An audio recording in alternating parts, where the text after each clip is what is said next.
তাআজ্জুব, আশ্চর্যের বহিঃপ্রকাশ করছেন।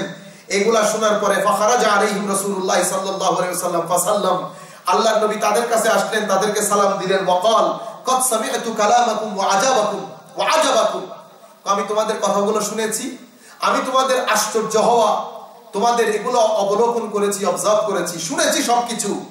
আন্না ইব্রাহিমা খলিলুল্লাহ ওয়া হুয়া কাযালিক, তোমরা ঠিকই বলেছো, ইব্রাহিম আলাইহিস সালাম আল্লাহর বন্ধু, আল্লাহর খলিল, কোনো সন্দেহ নাই। মুসা আলাইহিস সালাম নজিউল্লাহ, আল্লাহর সাথে কালাম করেছে, কোনো সন্দেহ নাই। ঈসা আলাইহিস সালাম আল্লাহর রূহ, কোনো সন্দেহ নাই। আদম আলাইহিস সালামকে আল্লাহ রাব্বুল আলামিন সিলেক্ট করেছেন, কোনো সন্দেহ নাই।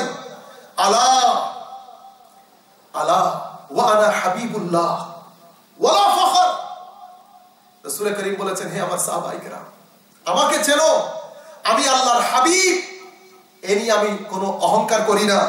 ওয়া আনা হামিলু লিওয়াইল হামদ ইয়াউমাল কিয়ামা, কিয়ামতের দিন আল্লাহর প্রশংসার পতাকা আমার হাতে থাকবে, এটা নিয়ে আমি কোনো অহংকার করি না।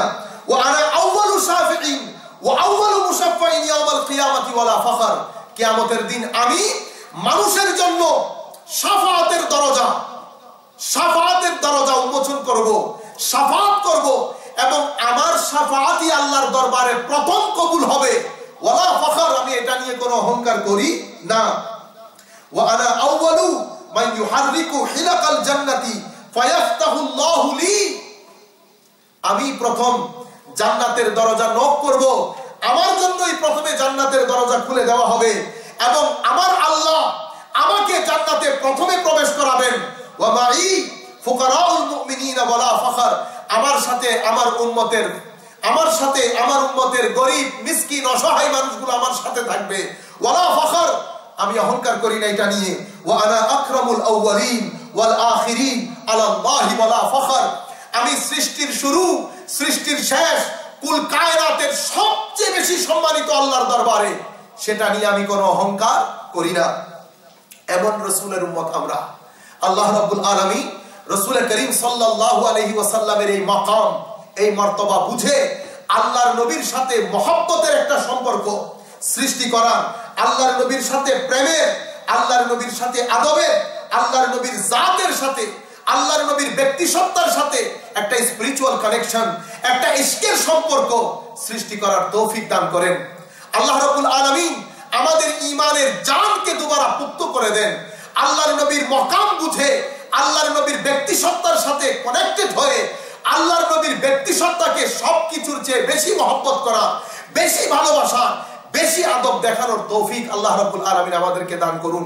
উম্মতের এই যুগে আবারও বলছি, আল্লাহ রাব্বুল আলামিন যে চারটি আমাদেরকে ইনগ্রেডিয়েন্ট বলেছেন, আল্লাহর নবীর প্রতি ঈমান, আল্লাহর নবীর প্রতি সম্মান, আল্লাহর নবীর মিশনের ক্ষেত্রে সাহায্য সহযোগিতা, আর আল্লাহর নবীর আনিত কোরআনের অনুসরণ, এই চারটি জিনিস যখন উম্মতে মুসলিমা নিজের জীবনে নিজের দেশে অ্যাপ্লাই করবে, উম্মতে মুসলিমা আবার জেগে উঠবে।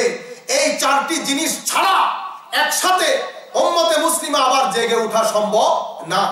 আজকে এই ঈদে মিলাদুন নবী সাল্লাল্লাহু আলাইহি ওয়াসাল্লামের এই মাসে আমি আমার এই শুরু থেকে শেষ পর্যন্ত বক্তব্যের মাধ্যমে এতটুকুন চেষ্টা করেছি যে আপনাদের অন্তরে আল্লাহর নবীর মহব্বত, আল্লাহর নবীর ইশক, আল্লাহর নবীর ভালোবাসা, আল্লাহর নবীর প্রতি আদব, এই জিনিসগুলোকে আবারও জাগিয়ে তোলার জন্য আল্লাহ রাব্বুল আলামিন আমাদের এই বক্তব্য কবুল করুন।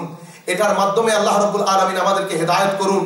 আমাদের ঈমানের সেন্টার, আমাদের ঈমানের অরিজিন, আমাদের ঈমানের প্রাণ জাতে রাসূল সাল্লাল্লাহু আলাইহি ওয়াসাল্লামের সাথে মহব্বত, আদব যথাযথ রূপে যেভাবে সাহাবায়ে কেরাম বজায় রেখেছেন, সেটা মাথায় রেখে সেভাবে আল্লাহর নবীর প্রতি আদব আমরা বজায় রাখতে পারি মতো সেই তৌফিক আল্লাহ দান করুন। যেন আমরা রাসূল করিম সাল্লাল্লাহু আলাইহি ওয়াসাল্লামের ওই হাদিসের ওই কথার ভিতর আসি যেখানে আল্লাহর নবী সাহাবায়ে কেরামকে বলেছিলেন, তোমরা কি জানো কার ঈমান সবচেয়ে বেশি আশ্চর্যের? সাহাবায়ে কেরাম বলেছিলেন, ইয়া রাসূলুল্লাহ, ফেরেশতাদের ঈমান বড় আশ্চর্যের। আল্লাহর নবী বলছে, ফেরেশতাদের ঈমান আবার কেমন আশ্চর্যের? সদা সর্বদা ওরা তো আল্লাহর সাথেই থাকে। তখন সাহাবায়ে কেরাম বলেছিলেন, ইয়া রাসূলুল্লাহ, তাইলে আম্বিয়ায়ে কেরামের ঈমান আশ্চর্যের। আল্লাহর নবী বলেছেন, না, আম্বিয়ায়ে কেরাম আবার ঈমান কেমন আশ্চর্যের, তাদের কাছে তো সকাল সন্ধ্যা আল্লাহর পক্ষ থেকে ওহী নাজিল হয়। তখন সাহাবায়ে কেরাম বলেছিলেন, ইয়া রাসূলুল্লাহ, তাইলে আমাদের ঈমান আশ্চর্যের। আমার নবী বলেছিলেন, যেখানে আমি তোমাদের সামনে বসা, তো তোমাদের ঈমান আবার কিভাবে আশ্চর্যের? তখন সাহাবায়ে কেরাম বলেছিলেন, ইয়া রাসূলুল্লাহ, তাহলে আল্লাহ এবং আর রাসূলই ভালো জানেন। তখন আল্লাহ রাসূল বলেছিলেন, তাদের ঈমানই আশ্চর্যের, যারা তোমাদের পরে আসবে তারা শুধুমাত্র আমাকে একটু দেখার জন্য, আমার জন্য, তারা যদি তাদের ধন সম্পত্তি পরিবার পরিজন সবকিছু ত্যাগ করে আমাকে এক নজর দেখার সুযোগ পায়, তারা সবকিছু ত্যাগ করতে তৈরি থাকবে। এমন বেশি মহব্বত, এমন বেশি আশক, এমন বেশি আদব তাদের দিলে থাকবে আমার জন্য। আল্লাহ রাব্বুল আলামিন যাতে আমাদেরকে সেই ধরনের ঈমান তৌফিক দেন, সেই ধরনের ঈমান আমরা রাখার এবং সেই ধরনের ঈমান আমরা ধারণ করার, পোষণ করার তৌফিক আল্লাহ আমাদেরকে দান করেন।